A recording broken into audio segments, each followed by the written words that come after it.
因為其實我相信大家而家譬如好似你由2015年4月5號開始講呢個 Mandela Effect 啊，去講天馬座行動啊，去講關於 Back to the Future 啊，係咪？睇到現實會改變啊，現實嘅相會喺你眼前會改變，戲先至有啫嘛，係咪？即係其實如果唔係翻到我哋石安嘅弟兄姊妹咧，聽我嗰2年嘅信息咧，有陣時都接受唔到。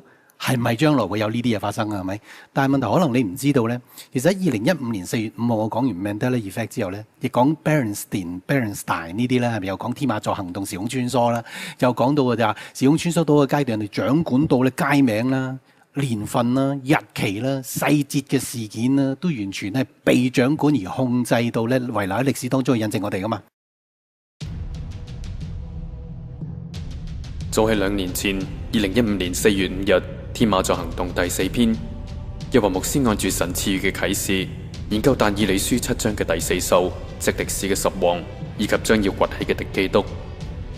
其中，佢按住但以理書嘅預言，史無前例地預告世界末後敵基督經世嘅終極工作，就係希望改變一件事情發生嘅指定時間同埋慣例，從而掌控時間同埋改寫歷史。耶和牧師正係世上首位，亦係唯一嘅基督教侍奉者。講出呢一個敵基督將會改變歷史嘅前瞻性啟示。以下節錄自天馬座行動第4篇嘅內容。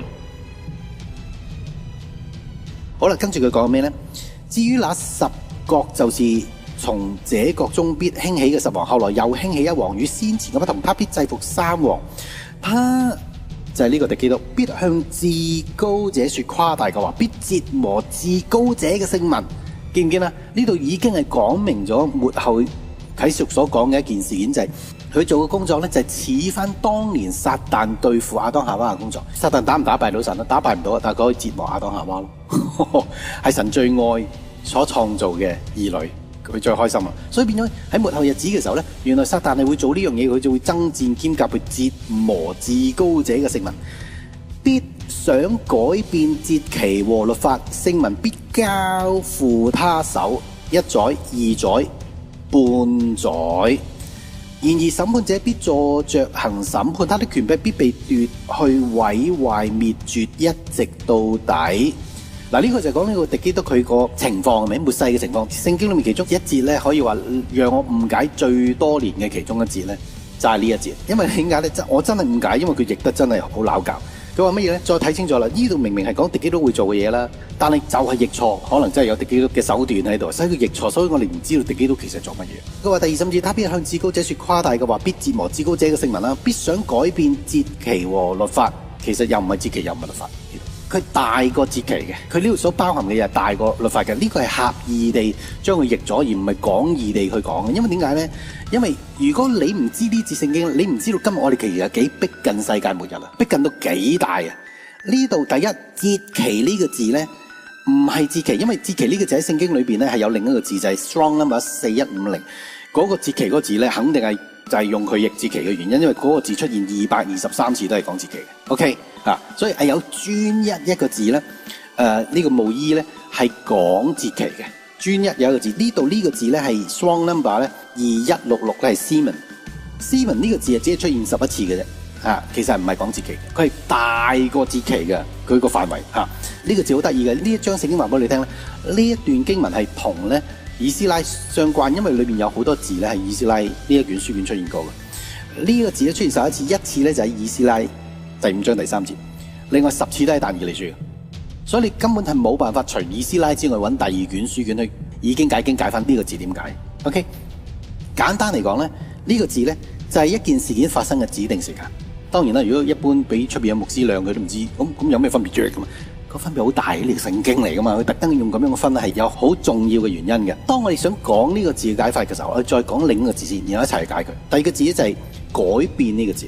改變呢個字咧就係 strong number 8133咧，佢其實係出現咗21次嘅嚇。咁而一樣啦嚇，佢出現大部分嘅次數都係但以理書係其中一卷書卷係出現嘅地方啦。但係問題咧，如果我哋咁樣睇呢兩個字嘅話呢，原來我哋先知道咧呢段經文呢，其實喺但以理書原本出現過一次，根本完全唔係咁譯，而並且嗰度講俾我哋聽，咁你就知道其實敵基督喺度想做乜嘢，而你會覺得好震驚。嗱，我再讀一次啦，佢話他必想改變節期而家嘅話咧，就係事件發生嘅指定時間。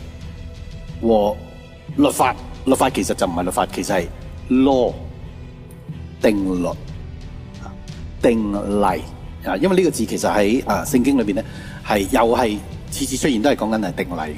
咁我哋會睇翻呢啲經文啦。但係而家我哋嘗試，即係我都講啦，呢一節經文其實有好多嘅字咧，其實係出現過嘅喺同一節。但以理書喺同一節，原來我哋要睇呢一節其實講乜嘢咧？我哋要睇翻但以理書喺之前佢講翻呢段説話呢個 phrase 嘅時候，呢段嘅字眼嘅時候，佢其實係講緊乜嘢？咁你就知道敵基督唔係想改變節期同埋律法，佢唔係想做呢樣嘢，其實唔係想做呢樣嘢。OK， 係想做咩咧？佢想做神不嬲做開嗰樣嘢。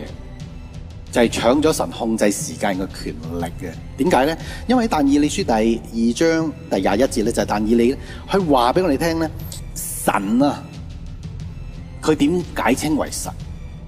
佢點解稱為神咧？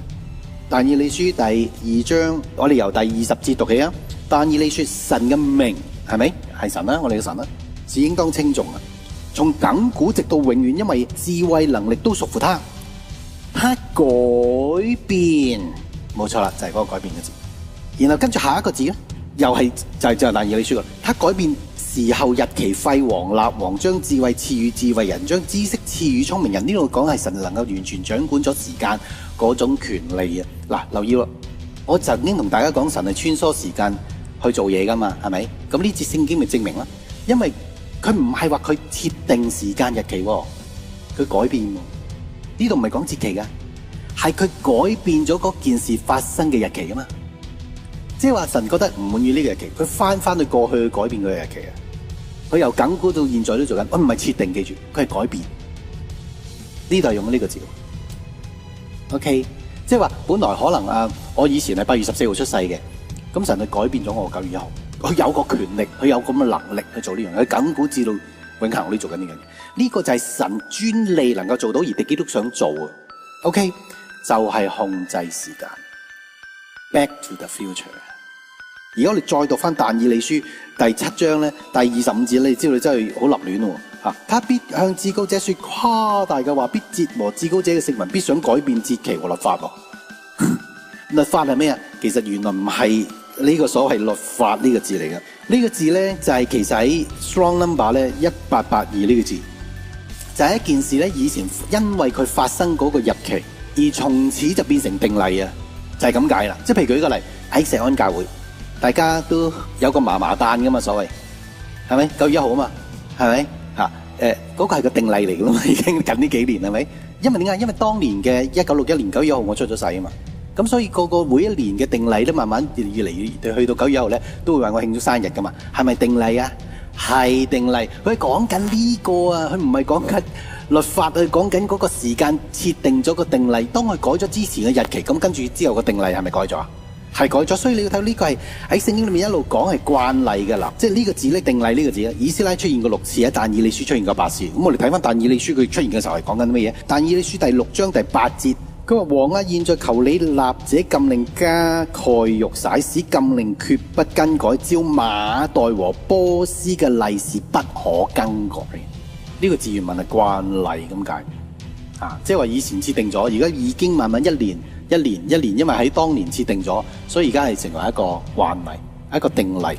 所以而家你明白點解但以理咧睇完呢個異象即刻面青？佢喺第7章第28節佢咁講啊嘛。那事至此完畢，至於我但以理心中甚是驚惶，面色也改變了，卻將那事存記在心中咯。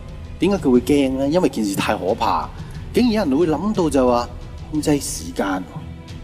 喺隨後嘅5月，天馬座行動第12篇詳細分享著名兒童圖書 Berenstain Bears突然被改名為 Berenstain Bears 嘅驚人事件。原作嘅 Berenstain Bears 從人類歷史上消失咗，所有出版過嘅書籍同埋影片都變為 Berenstain Bears。呢個並非名字由 E 轉為 A 或者簡單嘅讀音改變，而係由一個猶太人姓氏變為一個非猶太人，甚至不知從何而來罕有古怪嘅姓氏。從此歷史被改寫，現今本來嘅 Berenstain Bears只存在於部分人嘅記憶裏面。結果一如既往，喺主日信息一播出後，整個世界就配合2012榮耀盼望信息而轉動。按住預定，敵基督被授予權柄，改寫歷史嘅事件正急劇演進，被改寫嘅歷史事件同埋幅度更遠超世人所想像。